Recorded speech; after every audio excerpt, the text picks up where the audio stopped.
is on transitioning. And this book is for every Christian who wants to experience the power of the Holy Ghost and be a witness for Jesus Christ to the ends of the earth. This is what this book is for. I can't understand believers not wanting more power with God. I can't understand people, believers not wanting to go deeper in God, not wanting more of what God has for them, like we talked about some last week. I can't understand people not desiring more of what God has available to us, and certainly by means of the Holy Ghost, by means of the power of the Holy Ghost. The power that is already residing in us. Why wouldn't we want that power to be enhanced in our life? And so that we can live victoriously, and we can propagate the gospel and witness for Jesus all the way to the end of the earth. Ask God today what He wants you, what part He wants you to play in taking the gospel to the whole world. Because all of us have a part. That's why we have a missions director. That's why we have a world missions system. That's why we have all these things in place. Because everyone has a part to play. If we can't go, then we can help pay the way for someone to go.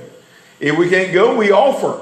If we can't go, we tell others about it and get and solicit their help in this endeavor. And so we need to go and not just. And when I say missions, I'm not talking about just leaving these shores and going to other countries. That's important.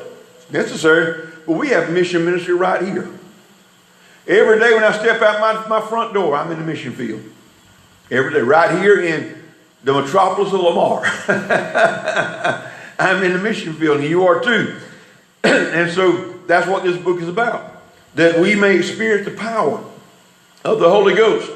We enjoy the presence of the Holy Ghost. We have here a number of times. Y'all did the other night at the other singing up there and stuff. And we have a number of times here and other places. We enjoy His presence. But that is not the only reason He's been given.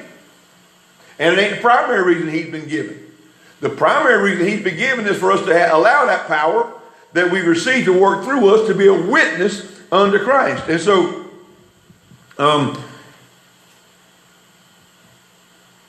ask God what part He wants you to play in that. Starting right where you are. In Acts chapter 9, verse 6, that's what when Saul became Paul, when Saul was knocked down the road to Damascus, he said, Lord, what would you have me to do?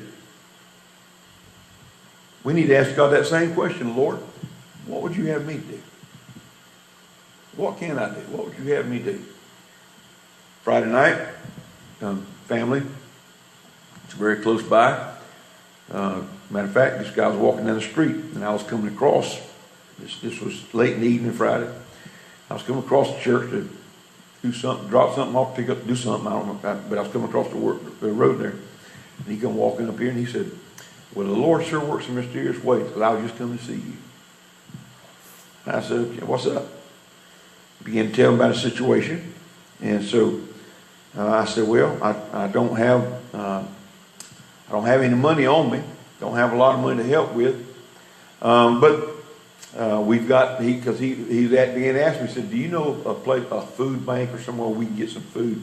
They had a break-in. Someone stole their refrigerator with the food in it, stole their TVs, all these things. And I began to talk with him, and he's a diabetic, severe diabetic. He's on insulin.